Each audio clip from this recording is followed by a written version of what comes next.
பழைய மாதிரி இல்லை அப்படின்னாலும் இப்போ இவங்க எடுத்து வச்சிருக்க கண்டஸ்டன்ஸ் பார்த்தா இன்னும் அதை விட மோசமாக இருக்குது.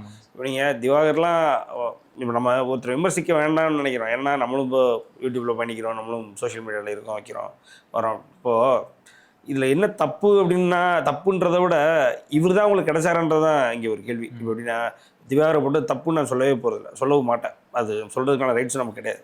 பட் ஆனால் திவாகர் தான் உங்களுக்கு கிடைச்சிருக்காங்களா அப்படின்றது தான் அங்கே பாயிண்ட். ஏன்னா அவருக்கு உண்டான க்ரெடிபிலிட்டி, அப்புறம் அவர் என்ன செஞ்சுருக்காரு, அதெல்லாம் வந்து okay in his own terms, in his own standards. Okay, அவருக்குன்னு ஒரு ஃபேன் பேஸ் இருக்குது, அவருன்னு ஒரு கூட்டி வச்சிருக்காரு. அவர் ஏதாவது பேசிட்டு இருந்தாரா கண்டிப்பாக நம்ம நின்று பார்க்குறோம். அந்த வாட்டர் மெலனை மறுபடியும் சூர்யா பண்ணுற அளவுக்கு திருப்பி ஆக்கிட்டார்.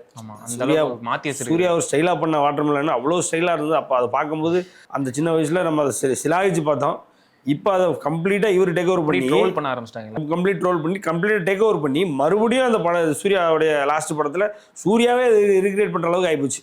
ஸோ இப்போ அதுக்கு அவ்வளோ இம்பார்ட்டன்ஸை கொடுத்து வச்சிட்டார். அது மாதிரி அவருக்குன்னு ஒரு பட் ஆனால் அவரை வந்து நீங்கள் இந்த இடத்துல உட்கார வைக்கிற அளவுக்கு அவர் அந்த இடத்துக்கு வந்துட்டாரா, இல்லை உங்களோட ஸ்டாண்டர்ட்ஸ் குறைஞ்சிருச்சா, உங்களால் அவரை புல் பண்ணி தான் நீங்கள் வந்து இந்த ஷோ நடத்தணுன்ற அளவுக்கு நீங்கள் போயிட்டீங்களா அப்படின்றது தான் இங்கே பெரிய கேள்வியாக இருக்குது.